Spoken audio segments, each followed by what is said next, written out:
Shalom saudara-saudara yang dikasihi dalam Yesus Kristus. Firman Tuhan kita pada saat ini diambil dari Matius 25 ayat 34 sampai 40 dengan tema kepelbagaian itu indah. Saudara-saudara yang dikasihi dalam Yesus Kristus, firman Tuhan kita merupakan bagian yang tidak terpisahkan dari pasal 25 ayat 31 sampai 46, merupakan satu pasal. Dan pasal ini berbicara tentang eskatologis atau hari Tuhan ataupun hari penghakiman. Pada hari eskatologis, anak manusia datang dalam kemuliaannya dan semua malaikat bersama-sama dengan dia. Dan ia akan bersemayam di atas kemuliaannya. Lalu semua bangsa akan dikumpulkan di hadapannya. Dan ia akan memisahkan mereka seorang daripada seorang, sama seperti seorang gembala memisahkan domba dan kambing. Dan dia akan menempatkan domba di sebelah kanan dan kambing di sebelah kiri. Jadi pertanyaan kepada kita, siapakah anak manusia? Anak manusia adalah Yesus Kristus.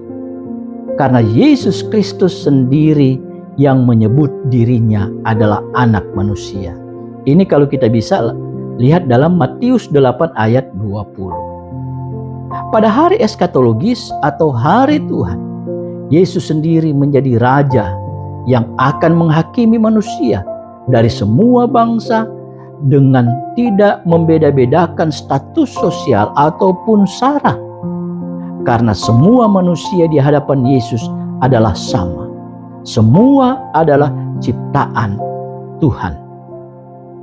Dalam hari eskatologis tersebut, Yesus akan memisahkan manusia dari semua bangsa menjadi dua bagian atau menjadi dua kelompok, yaitu kelompok di sebelah kanan Yesus adalah orang-orang benar dan kelompok di sebelah kiri Yesus adalah orang-orang terkutuk. Kelompok di sebelah kanan orang-orang benar adalah kelompok yang diberkati oleh Allah dan mereka menerima kerajaan. Jadi hidup bersama-sama dengan Yesus. Sedangkan kelompok yang di sebelah kiri Yesus adalah orang-orang terkutuk, dienyahkan ataupun diusir ke dalam api yang kekal oleh Yesus Sang Raja. Jadi menerima penghukuman api kekal.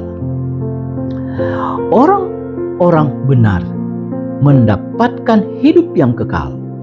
Yang dimaksudkan dengan orang benar adalah yang melakukan pekerjaan baik menurut Allah, bukan menurut manusia.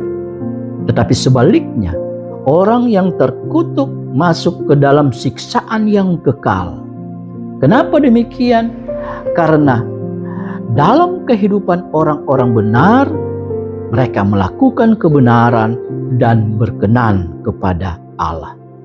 Bahkan karena dilakukan dengan tulus terhadap orang-orang yang dimarginalkan atau orang-orang yang tidak mendapat perhatian oleh masyarakat luas. Seperti kita menolong orang yang lapar dan haus dengan memberi makan dan minum. Menolong orang asing dengan memberi tumpangan. Menolong orang yang telanjang dengan memberi pakaian. Mengunjungi orang yang berada dalam penjara. Ternyata hal itu seperti telah melakukan untuk Yesus. Ini bisa kita lihat dalam ayat yang ke-40. Di sini kita bisa lihat bahwa Yesus hidup dan bersama-sama dengan orang-orang yang dimarginalkan atau orang-orang yang berada dalam penderitaan dan pergumulan ataupun mereka yang hina. Dalam firman Tuhan kita ada beberapa hal yang bisa kita lihat. Pertama, Yesus adalah Tuhan untuk semua bangsa, Tuhan untuk semua manusia, bukan Tuhan untuk satu golongan tertentu saja. Kedua, semua manusia di semua bangsa akan diberkati Tuhan kalau melakukan kebaikan dan kebenaran yang berkenan kepada Allah. Begitu juga semua manusia di semua bangsa akan diusir ke dalam api yang kekal kalau tidak melakukan kebaikan kepada Tuhan. Ketiga, Yesus menjadi orang yang paling hina. Yesus menjadikan orang yang paling hina adalah saudaranya. Dan siapa yang telah melakukan kebaikan terhadap saudara Yesus tersebut berarti telah melakukannya untuk Yesus. Saudara-saudara yang dikasihi dalam Yesus Kristus, dengan kita melihat firman Tuhan kita, maka kita mendapatkan bahwa melakukan perbuatan baik itu bukan karena formalitas, bahkan untuk mendapatkan pujian, tetapi itu terjadi karena iman yang hidup dalam diri kita, sehingga perbuatan yang baik yang kita lakukan bukan hanya sebatas kepada keluarga kita, seagama kita, ataupun sesuku kita, atau segolongan kita, atau orang-orang tertentu saja, melainkan kepada semua orang, kepada siapa saja.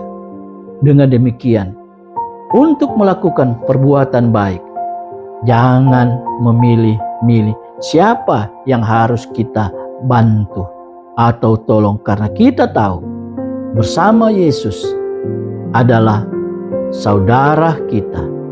Semua manusia adalah saudara Yesus, bahkan lebih khususnya saudara yang terhina adalah saudara Yesus. Saudara-saudara yang dikasihi dalam Yesus Kristus, Mother Teresa, seorang suster yang hidup bertahun-tahun di dalam biara. Ketika dia keluar dari biara dalam tugas yang diberikan oleh biara, ketika dia buka gerbang dan dia lihat bahwa ada muka Yesus ataupun ada Yesus di muka orang-orang yang hina, orang-orang yang sakit, orang-orang yang benar-benar butuh pertolongan, yang terkapar di jalan, yang terkapar di rumah-rumah.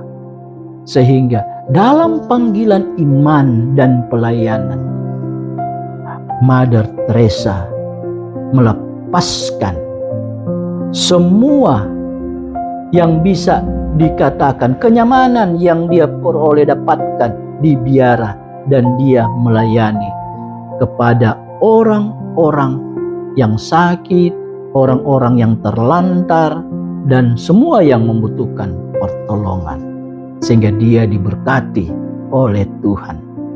Namanya sampai sekarang dikenal, bahkan dia dikatakan, bisa dikatakan adalah santo. Saudara-saudara, untuk mendapatkan kebaikan Tuhan atau berkat Tuhan pada hari eskatologis, maka kebaikan kasih atau pada waktu kita menolong orang lain tidak perlu diberikan untuk semua umat manusia yang berada dalam kekurangan. Semua yang ada di penjara di seluruh dunia, atau kita harus mencari semua orang yang belum mendapat tumpangan dan kita beri tumpangan di rumah kita. Kita mencari di segala tempat orang-orang yang harus kita tolong. Bukan demikian. Tetapi kalau kita melihat dalam firman Tuhan, khususnya ayat 40, di situ dikatakan, sesungguhnya segala sesuatu yang kamu lakukan untuk salah seorang dari saudaraku, kita stressing, salah seorang dari saudaraku yang paling hina ini, kamu telah melakukan untuk aku. Jadi yang paling penting bagi kita, walaupun satu orang yang kita tolong, yang kita bantu, tetapi dengan penuh kasih dan didorong oleh iman kita, maka itu akan diberkati oleh Yesus. Kita akan disebut orang benar, dan pada hari eskatologis kita akan berada di kelompok sebelah kanan. Kita akan diberikan kerajaan. Kita akan masuk dalam kerajaan dan hidup bersama-sama dengan Yesus. Saudara-saudara, perlu kita ketahui Allah menciptakan manusia berbagai-bagai corak dan bentuk, tetapi semuanya serupa dengan Tuhan. Sehingga walaupun kita hidup dalam kepelbagaian, tetap itu adalah manusia yang serupa dengan Allah sendiri, segambar dengan Allah sendiri. Sehingga ketika ada yang perlu dibantu dan ditolong, maka kita harus menolongnya dengan penuh kasih. Karena memang kita diciptakan bukan untuk hidup berkelompok, bukan untuk hidup egois, tetapi kita disuruh saling mengasihi satu dengan yang lain. Memang perlu kita ketahui bahwa untuk menolong seseorang tidak semestinya semuanya dengan materi, tetapi bisa lewat doa, bisa lewat pendampingan, ataupun kata-kata penghiburan bagi mereka yang berduka, bagi yang mereka berada dalam kemalangan, kesusahan hidup. Karena itu penting bagi mereka, itu terbantu mereka. Dan semua ini bisa kita lakukan, baik kita yang usianya masih muda dan juga kepada mereka yang usianya sudah lanjut usia. Itu bisa dilakukan. Karena Allah memberikan kekuatan, Allah memberikan hikmat kepada kita untuk memberikan semuanya itu, baik materi maupun kata-kata penghiburan, penguatan bagi saudara-saudara kita. Jadi kepelbagaian tersebut termasuk juga adalah umur. Jadi jangan membeda-bedakan, dia sudah tua ataupun sudah muda, tetapi semuanya adalah satu, karena itu membuat kita indah. Jadi kepelbagaian itu adalah indah. Kenapa itu indah? Karena diciptakan oleh Tuhan. Sebab ciptaan Tuhan semuanya adalah indah. Demikianlah firman Tuhan. Tuhan memberkati kita.